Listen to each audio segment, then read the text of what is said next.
అక్కడికి నీళ్లు తీసుకొచ్చాం. అక్కడి నుంచి ఏం ఆలోచన చేసినామో మీకు చెప్పే ప్రయత్నం చేస్తా ఉన్నాం. 1100 కోట్లు ఆ గోదావరి నీళ్ళని తీసుకొచ్చి, ఆ కొండపోచమ్మ సాగర్ 618 మీటర్ల మీద ఉంటుంది, మనం ఉన్నది 535 మీటర్లు.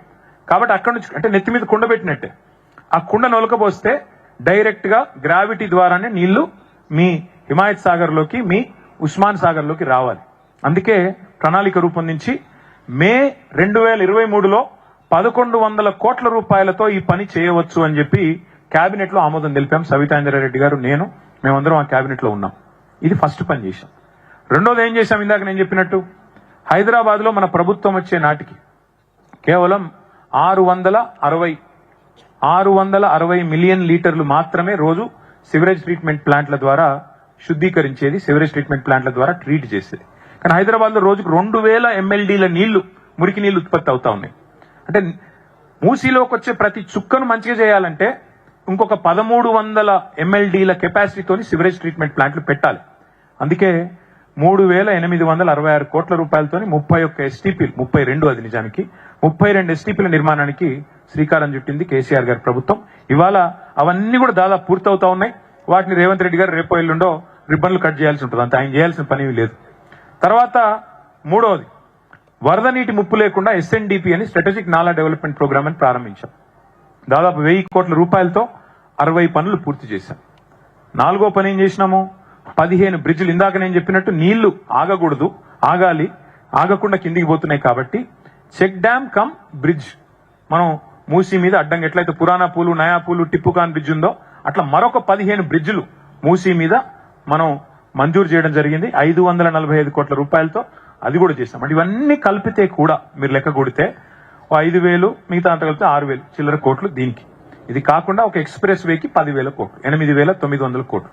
మొత్తం కలిపితే సుందరీకరణ, ఈ బ్రిడ్జ్లు, STPలు, దాంతో పాటు SNDP ఇవన్నీ కలిపితే కూడా 16,634 కోట్లలో కంప్లీట్ చేయవచ్చు అని కేసీఆర్ గారి ప్రభుత్వం ఆనాడు మొత్తం ప్రణాళికలు అంటారు కదా మన పెద్దవాళ్ళు, కట్టిన ఇల్లు పెట్టిన పొయ్యి అని.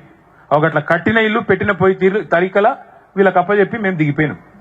నీళ్లు తెచ్చినాం, గోదావరి నీళ్ళు ఇక్కడ దాకా, ఏది నెత్తి మీద కుండ పెట్టినట్టు కొండపోచమ్మ సాగర్ దగ్గర నీళ్లు తెచ్చినాం, మొత్తం డబుల్ బెడ్రూమ్ ఇల్లు కట్టించినాం, STPలు కట్టినాం. ఇప్పుడు రేవంత్ రెడ్డి చేసుడల్లా రిబ్బన్లు కటింగ్ చేయాలి తప్ప ఆయన చేసేదేం ఇల్లు కూలగొట్టే అవసరం లేదు. కానీ ఆయన ఏం చేస్తున్నాడో చెప్తా. మేము తీసుకున్నది మానవీయమైన ఆలోచన, హ్యుమానిటేరియన్ అప్రోచ్ లో కేసీఆర్ గారి ఆదేశం మేరకు మా ఆలోచన మూసీ మీద ఇది. మరి ఏం చేసినాం మేము ఒక్కొక్కటి, ఇది చూడండి, ఇవన్నీ స్టడీ చేసినాం. ఇక డిఫరెంట్ డిజైన్లు మేము ఇన్వైట్ చేసినాం. చేసి ఏ రకంగా చేయవచ్చు అంటే డిజైన్ కాంపిటీషన్ ద్వారా ఇన్వైట్ చేస్తే ప్రపంచ ప్రఖ్యాతి కలిగిన ఒక 10 డిజైన్ సంస్థలు వచ్చి డిజైన్లు కూడా ఫైనల్ చేసినాం. ఈయన కొత్తగా అది కూడా చేసి అక్కర్లేదు, వాటిని తీసుకొని ముంగట పెట్టి అధికారులకి అయ్యా చేయండి అంటే సరిపోద్ది, కొంపలు కూలగొట్టమని చెప్పాల్సిన అవసరం లేకుండా ఈ పని చేయవచ్చు. ఇవన్నీ కూడా ఆయనకు ఆల్రెడీ ఇచ్చినాం, గవర్నమెంట్ లోనే ఉన్నాయి ఇవన్నీ.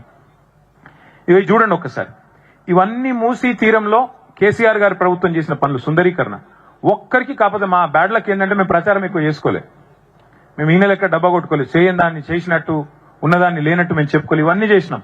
ఇవ నాగోల్ బ్రిడ్జ్ సుందరీకరణ చేసినాం, బేగంపేటలో చేశాము, గండిపేట ఈకో పార్క్, నిన్న రేవంత్ రెడ్డి గారు రిబ్బన్ కట్ చేసింది కదా కొత్తవాళ్ళు కూడా ఈకో పార్క్ అని, అది కూడా కట్టింది కేసీఆర్ ప్రభుత్వమే. 90% మేము ఉన్నప్పుడే పూర్తి చేసినాము. ఈయన కావాలని ఆపి 2 ఏళ్ళు ఆపి ఈయన చేసినట్టు పోజులు కొట్టి నిన్న వచ్చి రిబ్బన్ కట్ చేసిపోయినాడు. అది కూడా కొత్తవాళ్ళు కూడా ఈకో పార్క్ కూడా మూసీ సుందరీకరణ కార్యక్రమంలో భాగంగానే 85 ఎకరాల్లో ఆ రోజు కేసీఆర్ గారి ప్రభుత్వం ప్రతిపాదించిందే. అయితే ఇక్కడ ఒక సూటి ప్రశ్న రేవంత్ రెడ్డి గారికి, ప్రభుత్వానికి. ఇందాక కొంతమంది సోదరులు అడిగారు, నమామి గంగే అని కేంద్ర ప్రభుత్వం 2000 కిలోమీటర్ల గంగానది పరిధిలో నమామి గంగే అనే ప్రాజెక్ట్ స్టార్ట్ చేసింది. కానీ నమామి గంగే 2000 కిలోమీటర్లు, దానికి మొత్తం